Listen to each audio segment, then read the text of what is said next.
नमस्कार, आप देख रहे हैं न्यूज ट्रैक और मैं हूं आपके साथ श्रुति शुक्ला। पूरे देश में आज ईद का त्योहार बड़ी ही शांतिपूर्ण ढंग से मनाया जा रहा है। ईद को मनाने के लिए उत्तर प्रदेश सरकार ने कड़े सुरक्षा इंतजाम किए हैं, जिसके चलते सभी मुस्लिम भाइयों ने मस्जिदों और ईदगाहों में बड़ी ही शालीनता के साथ ईद की नमाज अदा की। इस त्योहार पर हिंदू मुस्लिम सभी भाइयों ने गले मिलकर एक दूसरे को ईद की बधाई दी। देखिए रिपोर्ट। 30 दिनों के माह-ए-पाक रमजान के बाद जब चांद दिखता है तो ईद की तस्दीक होती है, जिसे लोग ईद उल फितर के नाम से जानते हैं। इस दिन लोग ऊपर वाले से खुशी और अमन चैन की दुआ करते हैं। इस दौरान शहर की मस्जिदों में अमन और भाईचारे के संदेश के साथ दुआएं की जाती हैं। आज पूरे देश में मनाए जा रहे ईद के त्योहार पर लखनऊ, शामली, आगरा, हापुड़, रायबरेली, फिरोजाबाद जैसे और भी कई जिलों में हिंदू मुस्लिम भाईचारे का संदेश देने के लिए भारी संख्या में हिंदू लोग भी मुस्लिम भाइयों के ईदगाह के बाहर पहुंचे, जहां पर उन्होंने एक दूसरे को गले मिलकर ईद की शुभकामनाएं दी हैं। राजधानी लखनऊ में ईद उल फित्र का त्योहार धूमधाम के साथ मनाया जा रहा है। ऐशबाग स्थित ईदगाह में 10 बजे मौलाना खालिद रशीद फिरंगी महली ने ईदगाह में नमाज पढ़वाई। ईदगाह में हजारों की संख्या में लोग ईद की नमाज पढ़ने के लिए आए और देश की तरक्की और अमन चैन के लिए दुआ मांगी। नमाज पढ़ने के बाद लोगों ने एक दूसरे को गले मिलकर ईद की मुबारकबाद दी। वहीं लोगों को ईद की मुबारकबाद देने के लिए उप मुख्यमंत्री ब्रजेश पाठक और समाजवादी पार्टी के राष्ट्रीय अध्यक्ष अखिलेश यादव और दिनेश शर्मा भी मौजूद रहे। नमाज अदा करने के बाद बाहर आए लोगों का इन सभी लोगों ने हाथ हिलाकर अभिवादन किया। वहीं शामली विधायक प्रसन्न चौधरी ईदगाह के बाहर अपने कार्यकर्ताओं के साथ पहुंचे थे, जहां पर उन्होंने ईद की नमाज अदा होने के बाद मुस्लिम भाइयों को गले मिलकर ईद की बधाइयां दी हैं। वहीं शामली में ईदगाह के अंदर हजारों की संख्या में मुस्लिम भाइयों ने एक साथ ईद की नमाज अदा की है। उत्तर प्रदेश प्रशासन ने ईद को लेकर जो व्यवस्था की, उस व्यवस्था के अनुसार ही सभी मुस्लिम भाइयों ने नमाज अदा की है। वहीं शामली में ईदगाह के अंदर हजारों की संख्या में मुस्लिम भाइयों ने एक साथ ईद की नमाज अदा की है। उत्तर प्रदेश प्रशासन ने ईद को लेकर जो व्यवस्था की, उस व्यवस्था के अनुसार ही सभी मुस्लिम भाइयों ने नमाज अदा की है और इस त्योहार पर सभी मुस्लिम और हिंदू भाइयों ने एक दूसरे को गले मिलकर बधाइयां दी हैं। वकील साहब, ईद मनाई गई है, नमाज पढ़ी गई है, किस तरह का माहौल रहा है? बहुत अच्छा है।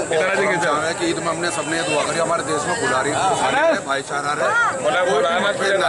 यहाँ के पुलिस प्रशासन ने कैसी व्यवस्था की? पुलिस प्रशासन ने भाई अच्छी व्यवस्था करी, लेकिन वो ट्रैफिक की थोड़ी सी दिक्कत आ रही है, कहीं कोई दुर्घटना न हो जाए। छोटे छोटे बच्चे आ रहे हैं, बड़े आ रहे हैं, नमाज पढ़ने, तो थोड़ा सा उसी की समस्या बनी। कोई नहीं, ईदगाह के अंदर ही रही है, तो ईदगाह के अंदर ही, बिल्कुल कैंपस के अंदर ही रही, शांतिपूर्ण तरीके से, बिल्कुल शांतिपूर्ण तरीके से। बहुत अच्छा सहयोग रहा सभी का। विधायक जी, आज ईद में नमाज अदा हुई है, हिंदू मुस्लिम एकता का प्रतीक में आप भी पहुंचे हैं, कैसा लगा? बहुत अच्छा लगा। ये भाईचारे का एक संदेश देना था हमें, और हिंदू और मुस्लिम यदि ईद पर, होली पर इस तरीके से एक दूसरे को बधाई देंगे तो अच्छा संदेश इस समाज के अंदर जाएगा और सरकार को भी एक संदेश होगा। अच्छा, व्यवस्था कैसी रही है आपकी बार? जैसा ये ईद की जो नमाज पढ़ी गई है, ठीक रहा या कुछ? तो ऐसे है, मेरे साथ जो खड़े हैं, वकील साहब खड़े हैं, भाई साहब खड़े हैं, ये बता सकें व्यवस्था तो मुझे तो लग रहा है ठीक है। मैं तो सबसे मिल रहा हूँ, मजा आ रहा है, बहुत बढ़िया हो रहा है, मुझे खुशी मिल रही है। वहीं आगरा की बात करें तो वहां भी ईदगाह पर नमाज अदा की गई और इस दौरान आला अधिकारी और राजनीतिक लोग भी मौजूद रहे। कहा जाता है, रोजे रखने से व्यक्ति के अंदर जो बदलाव आता है, उसका नतीजा ये होता है कि वो व्यक्ति न केवल अपने लिए बल्कि समाज के लिए भी बेहतर करने की सोचता है। ईद का असली मकसद इंसान की आध्यात्मिकता को बढ़ाना तो है ही, साथ में इसका बड़ा लक्ष्य एकता भी है।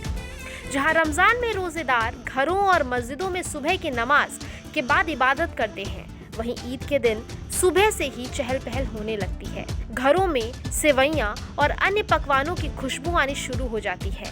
बच्चे और बड़े नए कपड़े पहनकर ईदगाह और मस्जिदों में ईद की नमाज पढ़ने के लिए जाते हैं। सबसे पहले समस्त जनपद वासियों को ईद की शुभकामनाएं, ईद मुबारक। और व्यवस्थाएं जो यहाँ होती है पहले से की गई। सब लोग हर्षोल्लास से अपना ईद का त्यौहार मना रहे हैं। सबको मेरी ढेर सारी शुभकामनाएं। आज का दिन इस देश के अंदर बड़े खुशी का माहौल है, क्योंकि मुसलमान 30 रोज़े रखता है और ये पवित्र महीना है। इस 30 दिन के अंदर इबादत करता है और पूरे देश के अंदर ईद की खुशी में सभी लोग हिंदू मुस्लिम भाईचारे के साथ इस ईद को मना रहे हैं। वहीं अब बात उत्तर प्रदेश के हापुड़ की करते हैं, तो जनपद के धौलाना में रमजान महीने के बाद ईद का त्योहार बड़े ही धूमधाम से मनाया जा रहा है। ईद को लेकर मुस्लिम समाज के सभी रोजेदारों में ईद को लेकर उत्साह दिखाई दिया। नमाज अदा कर ग्राम प्रधान अतीक अहमद ने ईदगाह पहुंचकर समाज के लोगों को ईद की बधाई दी। प्रधान ने कहा, ईद का त्योहार हमें भाईचारे का संदेश देता है, जिससे मिलजुल कर रहने की प्रेरणा मिलती है।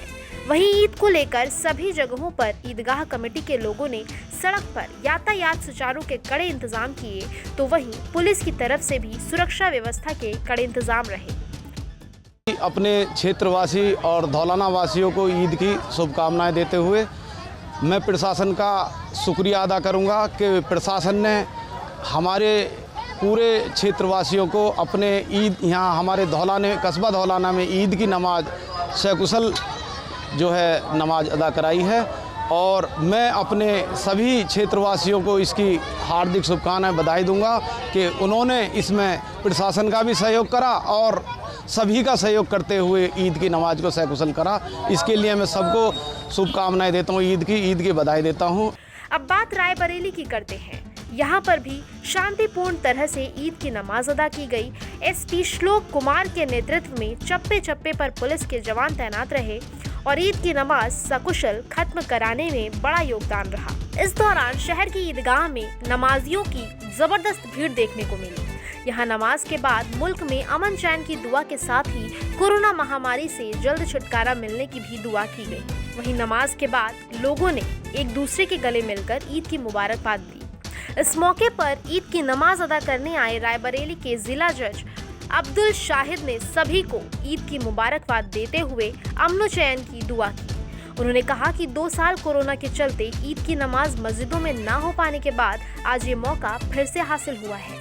वहीं ईद को लेकर छोटे बच्चे भी ईद की नमाज अदा करते दिखाई दिए और एक दूसरे को गले मिलकर मुबारकबाद देते दिखाई दिए। मोहम्मद सत्तर नमाज पढ़ने। कौन सी क्लास में पढ़ते हो? 33। रोजा थे? नहीं। क्या संदेश देना चाहते हो बेटा ईद पर? ईद मुबारक हो सब लोग। आज आपके चैनल के माध्यम से मैं पूरे रायबरेली के लोगों को बधाई देना चाहता हूँ, ईद की मुबारकबाद देना चाहता हूँ कि 2 साल के कोरोना के बाद हम सबको मिलने का मौका मिला और जिस प्रकार से ईद के मौके पर हम एक दूसरे से मिल रहे हैं और शांति व्यवस्था बनाए रखे हुए हैं, इसी तरह से पूरी ज़िंदगी हमारी खुशियों रहे और हमारा समाज रोज़ ब रोज़ जो है तरक्की करता रहे और हम लोग आपस में एक दूसरे से हमेशा मिलजुल करके रहें। वहीं फिरोजाबाद में भी सुरक्षा के व्यापक इंतजाम किए गए हैं। ईद की नमाज को लेकर ड्रोन कैमरे से निगरानी की जा रही है। एसपी आशीष तिवारी ने कहा, उपद्रवियों पर पुलिस की पैनी नजर है, अराजकता फैलाने वालों पर सख्त कार्रवाई की जाएगी। शामली से पंकज प्रजापति, हापुड़ से आरिफ, रायबरेली से नरेंद्र सिंह, फिरोजाबाद से ब्रजेश राठौर की रिपोर्ट के साथ न्यूज ट्रैक के लिए मैं श्रुति शुक्ला। तो ये थी हमारी अभी की रिपोर्ट। तब तक के लिए मुझे दीजिए इजाजत और देखते रहिए न्यूज ट्रैक। अगर आपको हमारे वीडियोस पसंद आते हैं तो चैनल को लाइक करिए, सब्सक्राइब करिए, शेयर करिए। नमस्कार।